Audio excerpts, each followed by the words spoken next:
श्रीकृष्णाय परब्रह्मणे नमः। श्रीमद्भगवद्गीता ध्यानश्लोकाः। नमोऽस्तु ते व्यासविशालबुद्धे पुल्लारविन्दायत पत्रनेत्र येन त्वया भारततैलपूर्णः प्रज्वालितो ज्ञानमयप्रदीपः प्रपन्नपारिजाताय स्तोत्रवेत्रैकपाणये ज्ञानमुद्राय कृष्णाय गीतामृतदुहे नमः। सर्वोपनिषदो गावो दोक्ता गोपालनन्दनः पार्थो वत्सत्सुधीर्भोक्ता दुक्तं गीतामृतं महत्। वसुदेवसुतं देवं कंसचाणूरमर्दनं देवकी परमानन्दं कृष्णं वन्दे ஜகத்குரும். அடுத்தது விஸ்வரூப தர்சன யோகத்தில் 54, 55வது ஸ்லோகங்கள்.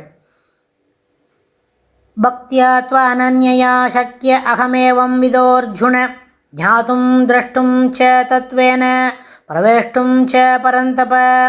பக்தியா த்வனன்யயா சக்ய அகமேவம் விதோர்ஜுன ஞாதும் திரஷ்டும் ச தத்வேன பிரவேஷ்டும் ச பரந்தப. மத்கர்ம குருன் மத்பரமோ மத்பக்தः சங்கவர்ஜிதः நிர்வைரः சர்வபூதேஷு யः ச மாமேதி பாண்டவ. மத்கர்ம குருன் மத்பரமோ மத்பக்தः சங்கவர்ஜிதः நிர்வைரः சர்வபூதேஷு யः ச மாமேதி பாண்டவ. பெருமாள் என்ன சொல்கிறார், என்ன சொல்லி தலைக்கட்டுறார் அப்படின்னு கேட்டால், பரந்தப எதிரிகளை எரிப்பவனே அர்ஜுனா, அனன்யயா வேறு நாட்டம் இல்லாத பக்தியாலேயே, பக்தியாது பக்தியாலேயே, ஏவம் விதः இவ்வாறு, அகம் தத்வேன உண்மையில், ஞாதும் அறிவதற்கும், திரஷ்டும் காண்பதற்கும், பிரவேஷ்டும் ச அளவலாவி கூடுவதற்கும் உரியவன். யாரு? தத்வேன உண்மையில், ஞாதும் அறிவதற்கும், திரஷ்டும் ச காண்பதற்கும், பிரவேஷ்டும் ச அளவலாவி கூடுவதற்கும் உரியவன். யாருன்னு கேட்டால் பக்தியால் மட்டும்தான். திடபக்தியை பற்றி தானே சொன்னோம் சென்ற ஸ்லோகத்தில். திடபக்தி இருந்தால் பெருமாள் எப்படி, பெருமாள் மட்டுமே போகிறோம், பாக்கி உலக வஸ்துக்கள் உலக கௌரவங்கள்லாம் தேவைப்படாது அப்படின்னு ஒருத்தனை இருக்கானோ, எல்லாத்தையும் திரஸ்கரித்துட்டு பெருமாளை மட்டுமே கொண்டாடுவானோ, அதுபோல் அந்த திடமான பக்தி இருந்ததுன்னு சொன்னால் வேறு நாட்டமில்லாத பக்தி, அனன்யாக பக்தி, அனன்யா பக்தியாக. அது என்ன பண்ணுன்னு கேட்டால், நான் தத்துவேன ஞாத்தும் அறிவதற்கும், திரஷ்டும் ச காண்பதற்கும், அளவளாவி கூடுவதற்கும் சக்கியா உரியவன். யார்? திடபக்தி உள்ளவன். அப்புறம் பாண்டவ மத்கர்மகுருன், பாண்டவ மத்கர்மகிருத் என் பணி செய்பவனாயும், மத்பரமஹா தன்னையே அனைத்திலும் மேலாக கருதுபவனாகும். இந்த ஸ்லோகத்தில் பெருமாள் என்னைன்னு சொல்லிக்கிறது எல்லாம் நாம் இப்போ இப்படி படிக்கலாம். அதாவது பாண்டவ மத்கர்மகிருத் பெருமாளுடைய பணியை செய்பவனாகவும், பெருமாளையே அனைத்திலும் மேலாக கருதுபவனாகவும், மத்பரமஹா மத்பக்தா பெருமாளிடமே பக்தி செய்பவனாகவும், சங்கவர்ஜிதா பற்றற்றவனாயும், சர்வபூதேஷு எல்லா உயிர்களிடத்தும், நிர்வைரக வைரமில்லாதவனாகவும் உள்ளவன். யஹா எவனோ அவன் என்னை அடைகின்றான், எளிதில் அடைகின்றான்.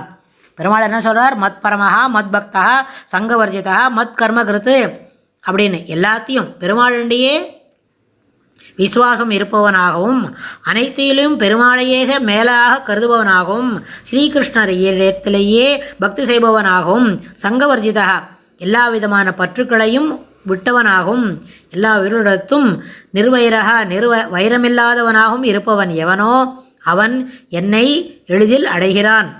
இந்த 55வது ஸ்லோகத்தில் கீதா சாஸ்திரத்தின் சாரமான கருத்து இங்கே கூறப்படுகிறது. மத்கர்மகிருத் ஒரு வேலைக்காரன் எஜமானனுடைய பணி செய்பவனாகவும், எஜமானையே உயர்ந்தவனாக கொள்ளாமலும் இருக்கலாம். அதே சமயத்தில் அரசனையோ வேறு ஒருவனையோ அவனுக்கும் உயர்ந்தவனாக எண்ணலாம். ஆனால் பக்தனோ என்ன பண்ணுவான்னு கேட்டால், பகவத் கைங்கரிய பரனாயும் பகவானையே பரம்பொருளாகவும் கொண்டவன். அதனால தான் மத் கர்மகிருத். இப்போ நம்ம நினைக்கிறோம், நம்ம கூட ஒரு அலுவலகத்தில் வேலை செய்கிறோம், அந்த அலுவலகத்தில் இருக்கிற அதனோட ஓனர் இருப்பார் இல்லையா, அவரையே நம்ம உயர்வாக கொண்டிருக்கணும்னு அவசியம் இல்லை. வேறு யாரான கூட நம்மளை உயர்வாக நினச்சிக்கலாம். ஆனால் பெருமாளுண்ட பக்தி செய்யும்போது அப்படி இல்லை. பகவத் கைங்கரிய பரன் எப்படின்னு சொன்னால், பகவானையே பரம்பொருள் அப்படின்றத நம்ம ஊர்ஜிதம் பண்ணிட்டு அதுவும் கீழே அந்த அடிப்படையில் நம்ம மேலே வேலை செய்யணும். அதே மாதிரி மத் பரமஹா அதனால் அவரிடத்திலேயே இடைவிடாத அன்பு பூண்டவனாய், மத்பக்தா எல்லா வகையிலும் அவனிடத்திலேயே நாட்டம் கொண்டவனாய் வாழ்கின்றான். சங்கவர்ஜிதா மனைவி மக்கள் செல்வம் முதலியவற்றில் பற்று நீங்கியவனாய். நிர்வைரகா அப்படின்னா என்ன அர்த்தம்? எல்லா உயிரும் தன்னுயிர் போலே எண்ணி இறங்குபவனாய், தனக்கு தீமை செய்பவரிடத்தும் வைரமில்லாதவனாய் வாழும் இவனை பெருமாள் ரொம்ப விரும்புகிறார். இவனும் பகவானை எளிதில் அடைகின்றான். இது ஒரு விஷயத்திலும் நம்ம இது பழக்கத்தில் தான் வரும். அதாவது நிர்வைரகா அப்படின்ற வார்த்தை ரொம்ப பெருசு. சாதாரணமாக எல்லாருக்கும் அது மனசில் வராது. அதுக்கு வரும் தான், வராதுன்றது ஒரு பெரிய எதிர்மறையான வார்த்தை. அந்த வார்த்தையை நம்ம பயன்படுத்த முடியாது. ஆனால் இந்த பயன்படுத்த முடியாத இந்த விஷயம் என்ன ஆகும்னு கேட்டால், இதை பழக்கத்தில் கொண்டு வர முடியும்.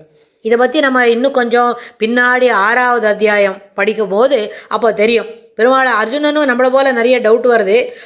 அர்ஜுனனும் கேட்டாருது. அப்போ சுவாமி என்ன சொல்வார்னு கேட்டால், அபியாசேனத்து கௌந்தேய வைராக்கியனச்ச கிருஹ்யதே. பழக்கத்தில் தான் இது வரப்படும். நீ நினைக்கிற மாதிரி ஒரே ராத்திரியில் அக்ராஸ் தி கவுண்டர்லலாம் இது வராது. ஆனால் என்ன பண்ணணும், இதுபோல் எளிமையாக எல்லாரோடையும் விசுவாசமாக இருக்கணும். இந்த மகா விஸ்வாசத்தை பெருமாள்கிட்ட வளர்த்துக்கணும். பெருமாளை தவிர நம்மளுக்கு எதுவுமே தெரியாது, பாக்கி எதுவும் தெரியலனாலும் பரவாயில்ல அப்படின்னு சொல்லிவிட்டு, பெருமாளுடைய முக்கியமாக பக்தி ஸ்ரீகிருஷ்ணனை தவிர வேறு எதுவும் நமக்கு தெரிய வேண்டாம் அப்படின்ற ஒரு எண்ணத்தை வளர்த்துக்கணும்னு சொன்னால், it cannot happen in a single day. இப்போ இந்த 55வது ஸ்லோகத்தை படித்த உடனே புத்தகத்தை மூடிட்டு பாக்கி எல்லாரும் உடனே நம்மளுக்கு வந்துடும்னு எதிர்பார்த்தா அது சாத்தியமே இல்லை. ஏன்னா நம்மளுக்கு அதுக்கு பழக்கம் இல்லை. இப்போ எப்படி அர்ஜுன விஸ்வரூபத்தை பார்த்துட்டு, அப்பா அலண்டு போயிருக்கேன்ப்பா, எனக்கு முடியலப்பா, நீ பழையபடி சாதாரணமாக காட்டுப்பா அப்படின்னு எப்படி கேட்டுண்டானோ, அதுபோல் நிர்வைரம் அதாவது யாருண்டையும் வெறுப்புணர்ச்சியை காட்டாதவனாகவும் எல்லாரும் என்ன பண்ணணும், எவ்வுயிரும் தன்னுயிர் போல கருதுவனாக இருக்கக்கூடியவன். அந்த பழக்கம்ன்றது அது ஒரு ப்ராக்டிஸில் தான் கிடைக்கும். இப்போ இன்னிலேருந்து ஆரம்பிக்கிறோம். இதுபோல் யாருண்டையும் எண்ண ஓட்டங்களை வளர்த்து கொள்ளாமல் அமைதியாக இருக்கணும் என்று சொன்னால், அந்த பழக்கம் it will take some time. வாரமோ மாதமோ நாள் இல்லை, வருஷக்கணக்கால் ஆகும். ஆனால் கண்டிப்பாக வரும். ஆனால் அந்த பழக்கத்தை வச்சுக்கணும். ஏன்னா இந்த பிருத்திவி சம்பந்தம் நம்ம தினமும் என்ன பண்ணிட்டுருக்கோம், காரக்குழம்பு புளிக்குழம்பு உப்பு போட்டு சாப்பிட்றோம், நிறைய கோபம் வருது, மிளகாப்பொடி வேறு நிறைய போகிறது அப்படின்னு சொன்னால், இதெல்லாம் பார்க்கும்பொழுது இதுலேருந்து நம்மளோட சாத்விகமான உணவு அதெல்லாம் சாப்பிட துவங்கினா இந்த நிர்வைரகா அப்படின்ற வார்த்தைக்கு நம்ம ஒரு முன்னுதாரணமாக இருக்க முடியும். அதனால் இப்போ இந்த மாதிரி இருந்தால் ஸ்ரீகிருஷ்ணருடைய இடைவிடாத அன்பு பூண்டவனாய், எல்லா வகையிலும் ஸ்ரீகிருஷ்ணரிடத்திலேயே நாட்டம் கொண்டவனாய், மனைவி மக்கள் செல்வம் முதலியவற்றில் பற்று நீங்கியவனாய், எல்வுயிரும் தன்னுயிர் போல எண்ணி இறங்குபவனாய் இருப்பவனுக்கு என்ன கிடைக்கும், எளிதில் பகவானை அடைய முடியும் அப்படின்னு இந்த இடத்துல இந்த ஸ்லோகத்தை தலை கட்டுறார். இந்த ஸ்லோகத்துக்கு இன்னும் விரிவாக என்ன பார்க்கணும், இந்த அத்தியாயத்தில் நம்ம என்ன சொல்லணும், என்னெல்லாம் நம்ம இது வரைக்கும் பார்த்துருக்கோம் அப்படின்றத அடுத்த பதிவில் பார்க்கலாம். ஸ்ரீகிருஷ்ணாய துப்யம் நமஹ.